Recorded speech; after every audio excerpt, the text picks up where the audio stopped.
Hello, everyone, and welcome to the Cooper Naylor Show. It is our weekly podcast that we do outside of college football season in maybe a week or two. But we go with this podcast until mid August, when that'll be it for this season of the Cooper Naylor Show. But tonight, what we're going to be talking about is a little something that I am very interested in.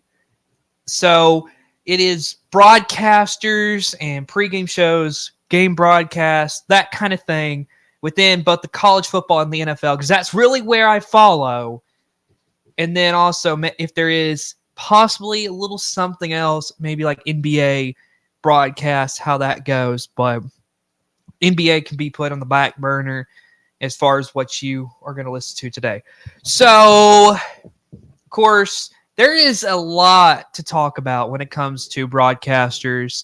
So I do want to give my breakdown of course, you saw a couple weeks ago I did my top 5 college football broadcast teams. I'm going to explain to you why. And then I'm going to explain to you what I have found as the differences between College Game Day and Fox Big Noon Kickoff. You know, some good shows right there. And then talk a little bit about the NFL and what I've seen. So let's dive into it. So first of all, let's begin with college football. So you saw my rankings. I had Noah Eagle and Todd Blackledge as my top team. Then I believe number 2 was Brad Nessler and Gary Danielson. Then I had Gus Johnson and Joel Klatt. And then I had Sean McDonough and Greg McElroy. And then I had Chris Fowler, Kirk Herbstreit. So first off, Noah Eagle and Todd Blackledge. Why do I have them at the top? Well, I think the answer is simple for them too. And that is you've got Todd Blackledge, who, I got to be honest, I have always, since I've been alive and been watching college football broadcasts, I mean, going back to the days when he was partnered with Brad Nessler, that's when I kind of started watching college football. But Brad Nessler and Todd Blackledge, so good together. And Todd Blackledge was he just had the ability to, I mean, he still does. He's got this ability to just look at the play and just decipher every little thing. And he just draws it out on the telestrator for you. And he shows you exactly where everything's laid out. And it's amazing because from stuff you read and interviews he's done, he's like, he always makes it a habit of always making sure that when he does a game broadcast, he wants to make sure that the viewer is learning something. I got to say this. Todd Blackledge, I think he does a good job of that. And it's amazing because he is, a quarterback who played at Penn State. He knows what he's talking about. And I think there's a lot of guys in the game that know what they're talking about. But he does. Like, you truly know he does. And another thing is, because I think the difference is that with him, it's just about football. I feel like a lot of times, a lot of broadcast booths, they can get so caught up in other things that are not about the game. And Todd Blackledge and Noah Eagle, what their booth was, it was fun. And quite frankly, it's about football. Like, that's the main thing. And I think that's what I think viewers, if you're a football viewer, you're not exactly looking for pop culture or anything else that may be what they want to throw in there. What they're looking for is to watch a football game. Now, when it comes to pop culture, if you see somebody, if you're a viewer, all you want to see is, oh, so-and-so's at the game. Cool. That's it. That's all they want. And so Todd Blackledge and Noah Eagle did a good job this past season of just being focused on the game. And Todd Blackledge, I could go on and on about him. He's done a great job. And quite frankly, if there was a broadcast pairing in college football that deserved to get an NFL playoff game like they did, I mean, they're the team to do it. Very professionally done. And really, I think any viewer can watch that broadcast and be like, oh, it's a good broadcast. And that leads me to Noah Eagle, a very young and very talented broadcaster. And of course, one of the things that may come into play is people may be like, oh, nepotism, because Ian Eagle's his father. Well, let me tell you something. Noah Eagle, well, let me say something first, because nepotism, there is a factor into that exactly with NBC, because you look at their top 2 college football broadcast teams. You've got Noah Eagle and Todd Blackledge. But then you got Jack Collinsworth and Jason Garrett. Jack Collinsworth, of course, everybody knows his father, Chris Collinsworth, who's on Sunday Night Football on NBC. Jack Collinsworth, as a play-by-play guy, trust me, it's bad. But if it weren't for his father, he probably, I don't know if he still is, he would still be the number 1 play-by-play guy for Notre Dame football. So, nepotism, there is something to be said within broadcasters. I mean, Joe Buck, how did he get so big? Well, kind of does help to have Jack Buck as your father. So, I mean, like I said, a lot can be said for that. But Noah Eagle, the difference, I think, between Noah Eagle and Jack Collinsworth, and NBC's got the right mix here as far as trying to see both combinations. Noah Eagle, as a play-by-play guy, is incredible. Ian Eagle is an incredible play-by-play guy himself. Noah Eagle takes from his father very much. It's incredible, too. And quite frankly, Noah Eagle has this chance. I mean, let me look this up, but I don't think he's even 30 yet. That just goes to show how good of a broadcast he does for NBC. And quite frankly, a guy like Noah Eagle, he would be the type guy that I think any viewer would see and be like, okay, I want him doing the top game on NBC every single week, no matter if it's Notre Dame or Big Ten football. And then if he were to be a number 1 guy on an NFL broadcast each and every week, let's say because of his contract with NBC, let's say that Westwood One was to hire him to do a radio broadcast of Thursday Night Football every single week. I think viewers would happily mute the volume on Prime Video and listen to Noah Eagle. Now, I will say this. Here's a good conversation I think people can have. Is there a possibility at some point, because Al Michaels, I mean, he's going to retire someday, and people have not perceived him all that well these last few years. Is there a possibility that if they want a younger guy who's getting a lot of good experience, could Noah Eagle be put in that Prime Video Thursday Night Football booth? There's a possibility. He could be just like Kirk Herbstreit and do the Prime Video Thursday night game and then turn around Saturday and do a college football game. I mean, let me look this up, though. Noah Eagle, though, I love the pairing. He's 26 years old, folks. So you talk about him, incredible play-by-play guy. Got a great future, to be honest with you. I don't see any. I wouldn't see many people who would turn on Big Ten Saturday night and be like, ugh, Noah Eagle and Todd Blackledge, they're terrible. Like, nobody's going to say that unless they're crazy. Noah Eagle and Todd Blackledge does a great broadcast for NBC.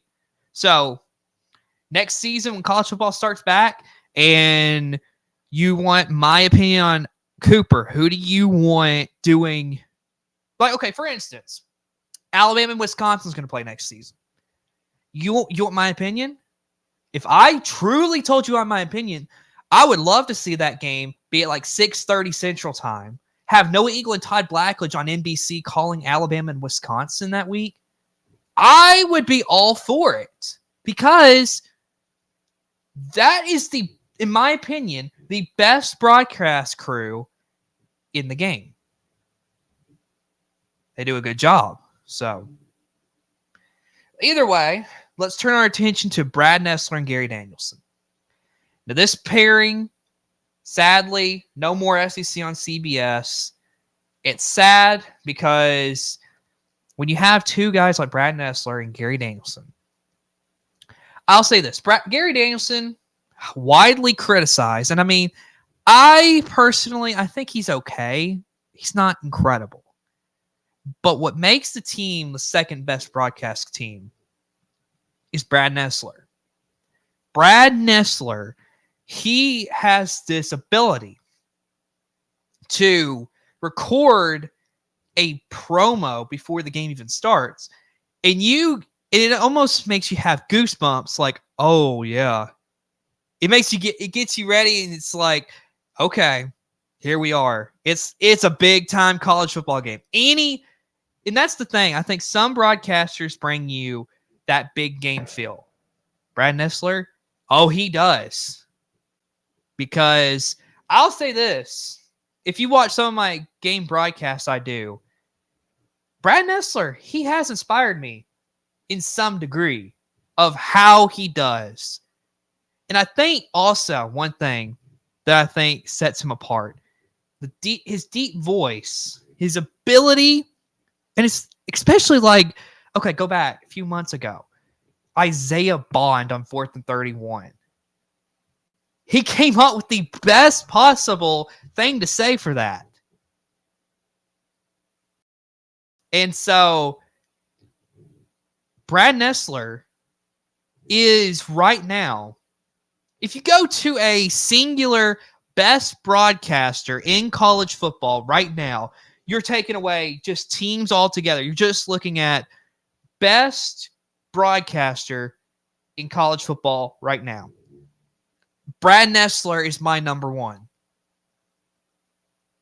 That's why Brad Nessler and Gary Danielson is number two. Because Brad Nessler does such an incredible job. He is the perfect play-by-play guy. Any person can sit down and listen to Brad Nessler and be like, this is a pro's pro right here. He does an incredible job. And I will say this, Gary Danielson, widely criticized. I'll say this. He does break down the game in his own way. And he does a good job of breaking it down and showing you what is going on a certain play. And I think a thing also that they provide is they have a good ability to bring in past history and show you how these teams have done in the past. That's what made the SEC on CBS so great. It's because not only are you watching a really good game right now, but you're going to get a little bit of a history lesson in how these teams have done. And you got good broadcasters. You can't ask for more. Because let me tell you something.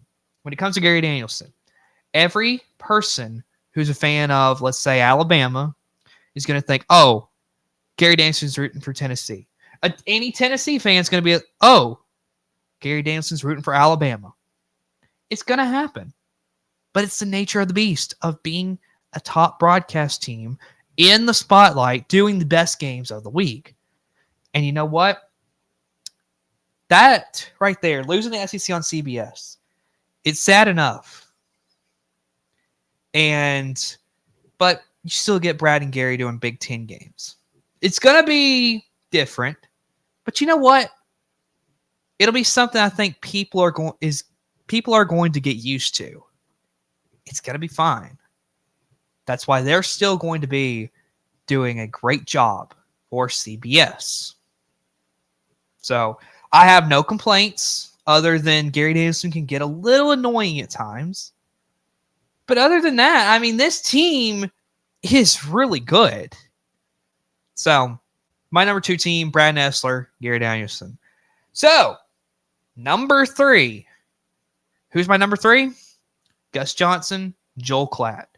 Joel Klatt, again, another analyst that knows how to break the game down, show you everything that's going on. And quite frankly, he is a very fun listen. And people can be quick to kind of criticize this broadcast team, mostly because of Gus Johnson. And the thing is, and this is the thing I don't understand, is that people are quick to criticize Gus Johnson and Tony Romo for the same thing. Well, they're two kind of the same thing in a way, but let me explain. The thing that's similar as far as criticisms comes is that both of them are very loud. But the way I see this, folks, is that it's not terrible to be loud in the booth. Because a guy like Gus Johnson, he's a play-by-play guy. Why are we getting mad at a guy for being excited about what's going on the field? Like, for me, I want to see a guy who loves the game of football telling me what's going on in the game, giving his opinion. That's my opinion on that, is that I want someone who's going to be excited about the game. That's Gus Johnson. Gus Johnson, no matter if he's watching a blowout or if he is watching the closest game in college football history, Gus Johnson will always be excited for big plays. And I don't understand the criticisms when it comes to Gus Johnson. I think these people are, quite frankly, they're kind of stupid for criticizing being excited during a big game. I mean, he does a great job. He is one of the best play-by-play guys in the game, for sure. And so I would happily, if he were calling, like, watch him do Ohio State and Michigan every year. It's a fun listen. He does a good job. So for that, Gus Johnson and Joel Klatt is definitely number 3. And, I mean, I can't complain when I'm watching them do a game. I just can't. All right, turning our attention to number 4, Sean McDonough and Greg McElroy. And the majority of why they're at number 4, for me at least, is because of Sean McDonough. Because he's a guy who, quite frankly, I believe would be the perfect fit if you put him as the number 1 guy on ESPN. Reason why he's behind is because you got Chris Fowler, who everybody loved doing game day, and they put him in there to replace Brent Musburger years ago, and Chris Fowler has not moved since. Now, here's the thing. I think Sean McDonough would be perfect for the number 1 booth at ESPN College Football. And the reason why I say that is because he is probably, he is one of the top play-by-play guys in college football as well. He's got an ability to not only broadcast the game in a incredible way, but it's also that ability to kind of find the right reference at the right time. He knows what he's talking about when it comes to college football. Another thing is that I think the best know the right criticisms to give out to a team or the NCAA at the right time. Sean McDonough does that. He does a great job when it comes to when it's something ridiculous that the NCAA has done. He does a great job of saying, here's what's wrong with this. So Sean McDonough is an incredible guy to do play-by-playing, and he's done a great job. I don't think there's a lot of people that's going to complain about Sean McDonough doing a game. So when it comes to Greg McElroy, I think the only thing is, like, I'm going to need a little bit more time to get a feel for them being a big-time team. Sean McDonough and Greg McElroy. McElroy, I think he does a good job, but sometimes it's a little... It almost seems like with the ESPN, the guys who are currently at ESPN, and I think Todd Blackledge was really the big exception. But it's like when you get guys like Greg McElroy and Kirk Herbstreit and Jesse Palmer, who are the top 3 guys at ESPN, you almost get the feel that it's almost like they have talking points already, and they got to follow by those talking points. And it's kind of... I just can't really enjoy them as much because it's just like it almost seems to just, like, I don't know how to explain it, but it's like they already have their talking points set out in front of them. And let's say Alabama's losing, and it's like, oh, look at this. Alabama has this so-and-so record, and, losing this game, it's going to be interesting to see how they rebound. Like, it's always that same thing. And I will say this. Yeah, okay. Most of the time, when you think of a player who plays at a certain school, yeah, they'll be just a tiny bit biased towards that school. Just a tiny bit. Greg McElroy, he is openly, I think, the most critical guy of his alma mater that I've ever seen. And it's not saying that, oh, you shouldn't criticize your alma mater. Because, no, you got to criticize them. But here's the thing. When it seems like you criticize Alabama more than anybody else, does that not feel strange? Especially while Nick Saban was head coach. You were very openly criticizing the Tide. Why? I mean, I understand you're criticizing them because they got to be criticized at times, but why are they the ones to get all these digs? I mean, you played for Nick Saban. I'm telling you, that's my big issue with Greg McElroy is that he's fine with criticizing Alabama any day, but then when it comes to like anybody else, he's not as critical. It's kind of funny, isn't it? It really is. But that's my big thing. That's my big complaint with Greg McElroy. And so now we talk about Chris Fowler and Kirk Herbstreit. Again, both of them are just... Kirk Herbstreit, to me, already has talking points, like I said. And I don't get a lot out of the game because I don't think he's teaching me a lot. And that's another thing, like I said, is that I want to be taught a little bit more about the game. Well, Kirk Herbstreit doesn't really do that for me. He's just overused on TV, I think. But he's doing the TV stuff because, he's going to get paid. Why not? He's getting paid to talk about football. He's going to do it. So, he's the most overused analyst, I think.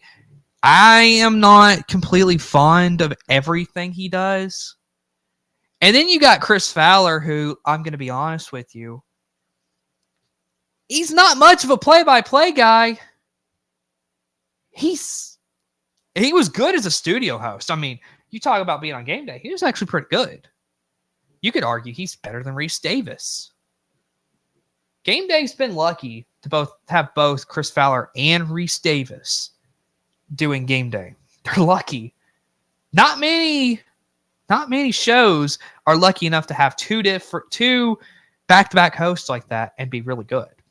So, gotta give props to ESPN. They had two really good talent. But Chris Fowler recently started doing some NFL work and, of course, doing the games with Dan Orlovsky and Louis Riddick on, number 2 team for ESPN NFL coverage. So I think personally, as a person who watches a lot of football in general, um, maybe he would be better off doing like some studio work for ESPN NFL and then working on some NFL games for ESPN. I think that'd be the best way. And plus, I think it'll make it easier too, because if the ESPN NFL Network NFL contract goes through, then I mean, Chris Fowler could be doing a lot more games than just the 5 he does with ESPN. So that's something to keep in mind. But another thing, and I kind of mentioned Jesse Palmer's name. He's a guy that I'm sorry. I don't understand ESPN for why they do this, but they took Dan Orlovsky off game broadcast and inserted a studio analyst, Jesse Palmer, who's going to be half the time because, I mean, let's be honest. He's also got all this other stuff he's doing. He is a boring listen. I'm sorry. I got to be honest, and to be completely honest with you, he is boring. I don't know of anybody who's told me that they wanted Jesse Palmer to work with Joe Tessitore. I feel bad for Joe Tessitore because had he still been with Greg McElroy, they probably would have made my top 5. And again, I've criticized Greg McElroy, but I mean, I got to be honest with you. When he was doing the games with Joe Tessitore, them two were actually pretty good together. But Jesse Palmer? I know, you're one only, but it was rough. So that's all I got to say about my top 5 broadcast teams. Just kind of wanted to give you a little explanation as to why. So now, you know what is next? So we got halfway through the show, and now let's talk a little bit about the NFL.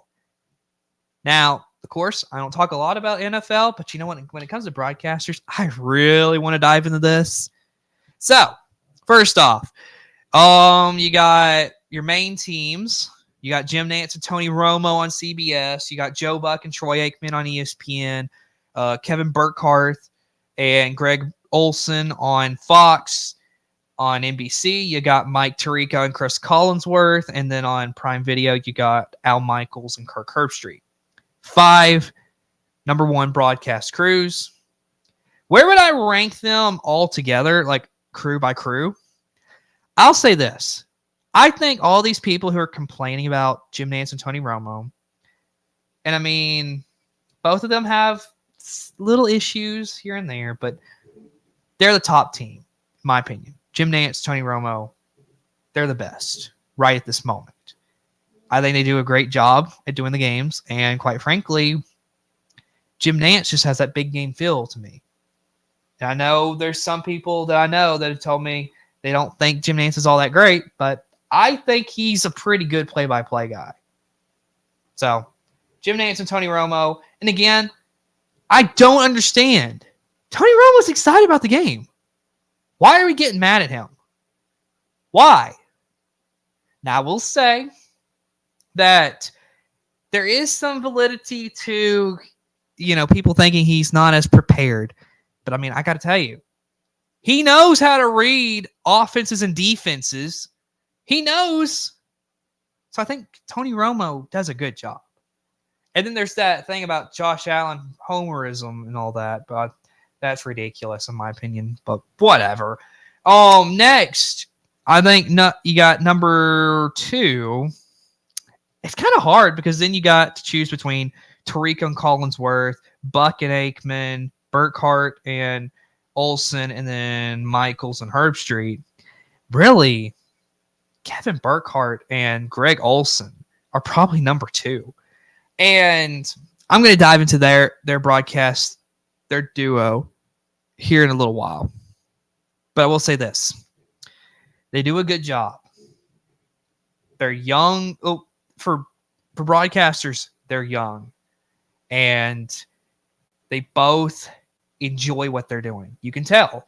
And so Fox struck gold on this one. Again, Number 3, really, I think Tirico and Collinsworth get that number 3. I think they do a really good broadcast, and quite frankly, I think you get the big game feel with them, always, especially Collinsworth. Collinsworth, I don't think he gets as much credit as what he should deserve because he does a good broadcast.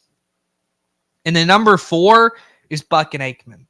I think there's a lot of people who say that they're the number 1 crew, but I don't really think they're the best. Now, I think for Monday Night Football, they struck gold with Buck and Aikman. My thing is Troy Aikman to me, I think he does great commentary. It's just Joe Buck is just kind of, he can get a little annoying at times. And then Al Michaels and Kirk Herbstreit are my number 5. As I've told you, I am not a big fan of Kirk Herbstreit. Again, it's because I just feel like he's the most overused analyst. And he's I feel like if he just stuck to college football, then I feel like he would have been better. But doing the Thursday night NFL game and then going to College Game Day and then the Saturday night broadcast for college football is too much. It's too much Kirk Herbstreit each and every week for half a year. I mean, I think it's too much.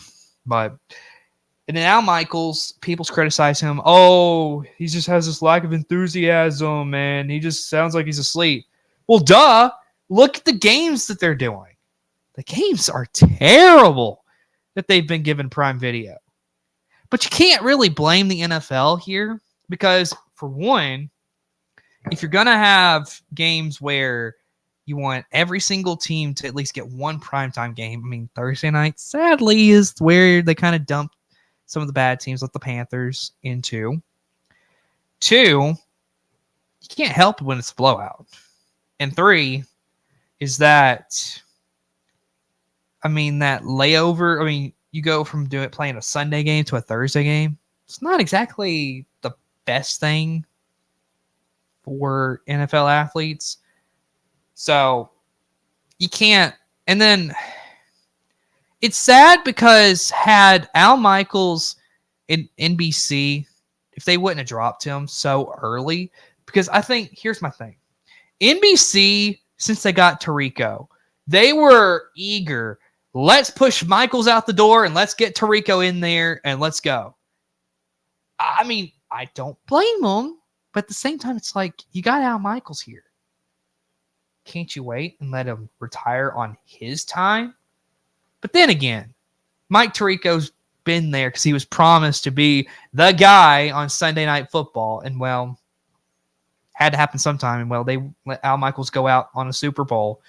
So, very interesting to see all that's transpired with the Al Michaels NBC stuff. And then also, the NBC had him in an emeritus role, meaning that if there's a playoff game, he would be doing a playoff game. And they cut him from that.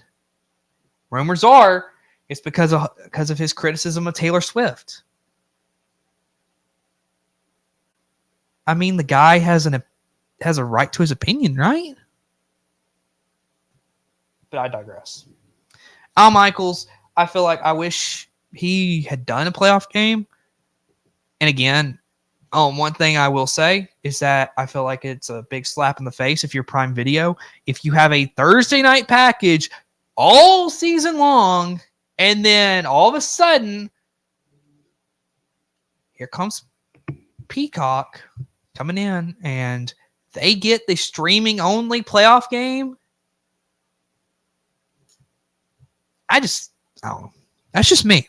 But let's talk a little bit about this Greg Olsen, Tom Brady stuff, because let me tell you, I think there's a lot of people who are, depending on the decisions, there's going to be some very mad people. The reason why I say that is that because Greg Olsen, for 2 years, and here's the thing that people forget, is that Kevin Burkhardt and Greg Olsen were actually the number 2 team before Buck and Aikman went to Monday Night Football. People forget about that, though, because they think, oh, these 2 guys, They just came out of nowhere and they're number one team for Fox. No, they've been at Fox for a couple years. Here's the thing. Greg Olsen, as the number one analyst, has done a great job. People loved his Super Bowl broadcast. And quite frankly, Greg Olsen, young, talented, has done a great job. Here's the thing, though. And this is the thing that as soon as I saw the news about Kevin Burkhardt and Greg Olsen were going to be the temporary number one team for Fox until Tom Brady decided to come, here is the thing that I stated, like in my mind, I was like, okay, here's going to be the issue. That is, when you give a guy like Tom Brady 10 years and $375 million, you kind of want him to get in that number one booth. But if you're Greg Olsen, doesn't that seem kind of fishy? They tell you, oh, you're going to be number one, but only on a temporary basis. You get a Super Bowl, but, we don't care about how good you do. We just want that big name, Tom Brady, at our network. And I was like, okay, here we go. Drama is coming. And folks, here it is. Greg Olsen and Tom Brady. It's going to be a dueling match probably between them and the executives at the network, probably. I would not be shocked. And what you have is a situation where Greg Olsen has done a great job, feels he should be the number one guy. And I mean, there's a bunch of people who are on his side. And Fox is committed to Tom Brady. And now this could be really ugly, folks, because there's a couple of scenarios that could potentially play out here. One, Greg Olsen gets demoted and probably goes back to number two broadcast team, or either they throw him to the studio. Or two, could he actually force his way into a three-man booth? I'll say this. For him being number one, that'd probably be his only option. Unless, to be honest with you, unless Prime Video were to say, okay, let's move on from Herb Street. He's not done incredible. And let's see if bringing Greg Olsen in would do something. I don't see it happening, though. That's my opinion about where I can see things. Or either right now, if CBS got tired of Tony Romo, which I think it'd be stupid getting rid of him, but whatever. If they were to move on from Tony Romo as number one and say, let's put Greg Olsen in the number one booth, but I'm telling you, I think CBS would be stupid to move on from Romo as the number one analyst. But the most likely situation is that Greg Olsen forces his way into a three-man booth. Do I think that's good for Fox? No. The only thing I think is good is that Greg Olsen could potentially mentor Tom Brady, which that would be a weird situation. Tom Brady having to have a mentor for something. Kind of strange situation there. But either way, you got Greg Olsen. I don't think it does him any benefit to being in a three-man booth because he eventually is going to be gone because of Tom Brady. I don't think it'll matter how Tom Brady does in year one. Greg Olsen will not be in a three-man booth with Kevin Burkhardt and Tom Brady. It's not happening. Greg Olsen's going to be demoted at Fox somehow. And whether or not it's fair is not really the question right here. The question is, if they do get him in a three-man booth, how long is Greg Olsen in that booth with Kevin Burkhardt and Tom Brady? If I had to guess, I would say probably 1 year to kind of be a mentor to Tom Brady and be like, here's the ropes, and then boom, he's gone. And I'll say this. I think if you're Greg Olsen, I think that if you can find a way to work in the studio and be with the guys in the studio, I feel like potentially there could be some special moments there. But it is sad because you got a guy like Greg Olsen who has done an incredible job, and now you're going to have him moved out because of Tom Brady. So I feel for him. I think he's done a great job, but I think it's inevitable that Tom Brady is coming to Fox. And so, my opinion, I think Fox, I mean, they're giving them this money. And if Tom Brady does it, you kind of have to go with Tom Brady. And so, like I said, Greg Olsen, I think the best situation could be a move to the studio, or even what you could see happening is that you have Greg Olsen being the number 2 analyst and work with Joe Davis, which Joe Davis does a great job, folks. Joe Davis is a pretty good play-by-play guy, if I had to say so. So you have Joe Davis and Greg Olsen as number 2 team, and then possibly during the postseason, you have Greg Olsen go on the road and be like an on-site crew for Fox. And I think, honestly, that would be interesting. I mean, Greg Olsen doing some studio commentary. I mean, him being with the Fox NFL Sunday guys ahead of the Super Bowl would be an incredible job for him. And I think fans would enjoy it because then you still get your Greg Olsen, but then you got Tom Brady in the booth. So that's my most likely situation there. And quite frankly, it is sad because Greg Olsen, yes, he's done a great job. I just don't see, for one, I don't see CBS moving off from Tony Romo. And here's the thing, because of that rumor, because of Greg Olsen, going to CBS, replacing Tony Romo in the booth, there is rumblings, and let's get into that studio talk, though, because there is rumblings about possibly Phil Simms, Boomer Esiason, and James Brown. The 3 of them, contracts are ending. Possibly they may try to revamp the studio once again. It would be interesting because they may be going with a younger crew. So they're looking at possibly doing Nate Burleson at host.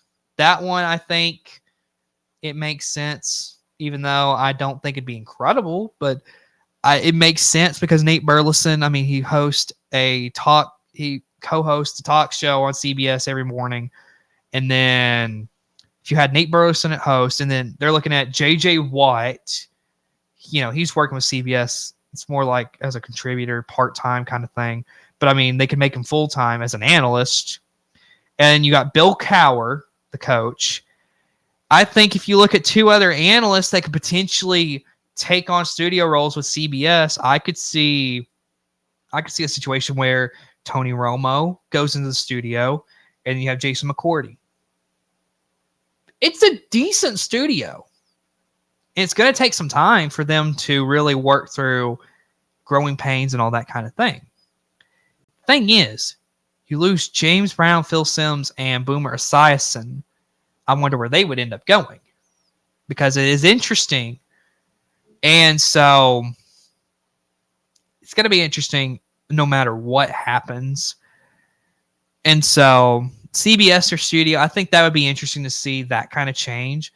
And really, if you had Greg Olsen go to number 1 booth with Jim Nantz, I mean, that could be the situation you see. What would be the future of James Brown, Boomer Esiason, and Phil Simms? Well, I think Boomer Esiason and Phil Simms, I think it's easy. They go both of them just go back to ESPN, because I think their pregame show, oh my gosh. When you talk about, it's kind of dysfunctional. And the reason why I say that is that Monday Night Countdown, this year, it's just, I just cannot enjoy it. I mean, it's mainly Robert Griffin III. He's just hard to listen to, folks. And then Marcus Spears is okay. He's okay. Ryan Clark, he's rough to listen to, folks. So, what would I think? And then Scott Van Pelt, he does a great job as a host. But Monday Night Countdown, I feel like what needs to happen, I think what they need to do, move those 3 guys right there, those 4, Scott Van Pelt, Ryan Clark, Marcus Spears, and Robert Griffin III. Just go put them in a studio in Bristol, Connecticut. You say, here, y'all just go to the studio. Then go hire James Brown, Boomer Esiason, and Phil Simms. Have them 3 go to the games each and every week. I think that solves some of the issues that you're seeing. So that would be interesting. And then also, if they get the NFL, if there's that deal between ESPN and the NFL, if the NFL wants to become get a stake in ESPN, and then ESPN take over the rights to run the NFL network, what I think should happen, you could potentially see, and I mean, after 1 year, it'd be kind of sad, but Scott Van Pelt probably goes back and just does his Sports Center. And then Ryan Clark and Marcus Spears probably just work NFL Live, and then Robert Griffin III just focus on college football. I could see Rich Eisen and Steve Mariucci and Kurt Warner, they do a studio thing throughout Monday Night Football. And then you look at Monday Night Football. Oh, my goodness. That would be incredible, folks. From pregame and postgame and halftime coverage to the booth. I think they would potentially compete with Fox for best pregame. That brings me to Fox. Fox NFL Sunday, no changes needed. They are incredible at their job. There is no change needed with Fox NFL Sunday. Kurt Menefee, incredible host. Terry Bradshaw, Howie Long, Michael Strahan, Jimmy Johnson, Rob Gronkowski, who just recently came on the show, all have great chemistry together. The show is incredible. There's a reason why they're the best pregame show for the NFL, and they show it each and every week. They are incredible. No complaints there. And then you get to NBC. Football Night in America. Folks, I remember a time when I would grow up where I'd go to church on Sunday morning, come home, watch some NFL on Fox, watch the guys in the studio, watch the broadcasters on Fox. Pretty good day. And then later that night, you go to NBC and you watch Football Night in America, and you got Tirico. Before Tirico, you got Dan Patrick and Bob Costas and Tony Dungy and Rodney Harrison. You're talking about an incredible pregame to the Sunday night game. And then you had Tirico take over. And now it's just rough. I'll say this. The best part of the show is when they pan it to the on-site guys with Jack Collinsworth and Tony Dungy and Rodney Harrison. That's probably the best part of the pregame show, because I think Tony Dungy, incredible analyst. I think NBC's done him wrong. If he were put on Fox with the Fox NFL Sunday guys, and that show blows everybody out of the water. But the studio team for NBC, oh man, it is rough to listen to. And it's not the host, to be honest with you. Maria Taylor, I think she does a pretty good job. Ahmed Fareed, who's came in because Maria Taylor went on maternity leave, he's done a good job. The thing that's rough about it is Chris Sims, Devin McCourty, and most especially Jason Garrett. Chris Sims is just cringy. It's just hard to listen to him. Devin McCourty, he's honestly the best analyst out of the 3, because Devin McCourty, he's young. I think he's got some bright spots. I would love it if he could get some game analyst time as well. That would be awesome. But Jason Garrett, oh man. I don't even care that it was his second year. He's just not good. I don't think he's good anywhere. He wasn't a good head coach for the Cowboys, wasn't a good offensive coordinator for the New York Giants after he was the Cowboys head coach. Definitely not good in the game broadcast booth, even though NBC is going to keep on doing Notre Dame games, which is going to be rough to listen to. Not doing studio work for NBC's Football Night in America. Oh, man, it's just so rough. And it's so sad because NBC, in the span of just 2 years, they threw it all away. And everybody criticized Drew Brees. But you want to know something? Drew Brees in the studio with Tony Dungy and Mike Tirico? He was good. I thought as a studio analyst, he was good at his job. Honestly, I would have loved to see him get year 2 doing studio work. Now, game analyst, it was bad. But, I mean, doing studio work. There's a little bit of work that need to be done, but he would have been great. NBC, I think, pushed him out because they were like, oh, can't deal with this criticism. Let's go out of here. But then you're keeping Jason Garrett.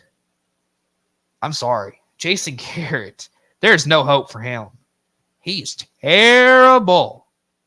I just hope this. Anybody who watches this and thinks that Jason Garrett does a good job, you are terribly mistaken. But that is pretty much all I wanted to cover today. And I got to tell you, it's a lot to cover. I covered a lot, and I loved what I've covered. So you know what? It's been a fun show. And, of course, next week we're going to be coming back with some more. So you want to stick around for that. But for now, I want to thank y'all for watching this podcast. And hopefully what I've said means something as far as, telling you my side of what I think about broadcasters. And so with that, thanks for listening. Goodbye, everybody.